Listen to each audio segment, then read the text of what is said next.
একজন সংগঠক হিসাবে আমি বলবো অনেক সিনিয়র পলিটিশিয়ান এবং অনেক অভিজ্ঞ এবং মুর্শিদাবাদের রাজনীতিতে অধীরদার মতো লোক, অনেক ইম্পর্টেন্ট লিডার, কিন্তু নিজেই নিজের পায়ে কুড়ুল মারা বলে একটা কথা আছে বাংলায়।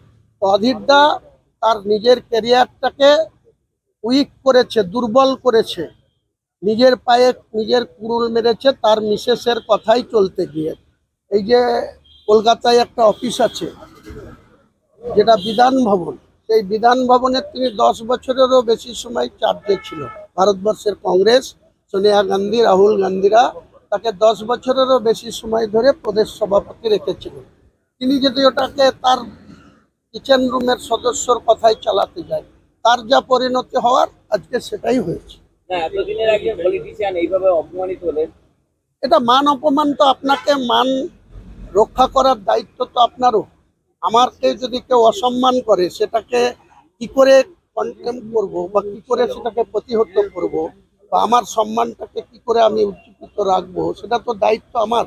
তো উনি যদি ওনার মিসেসের দ্বারা পশ্চিমবঙ্গ প্রদেশ কংগ্রেস চালাতে যায়, এই হুমায়ুন কবির কেন কংগ্রেস ছেড়েছে? এই আবু তাহের খান কেন কংগ্রেস ছেড়েছে? অপূর্ব সরকাররা কেন কংগ্রেস ছেড়েছে? আপনারা ওই জেলায় আমরা ছোট থেকে পলিটিক্স করেছি, ওর 7 বছর আগে থেকে আমি পলিটিক্স করি।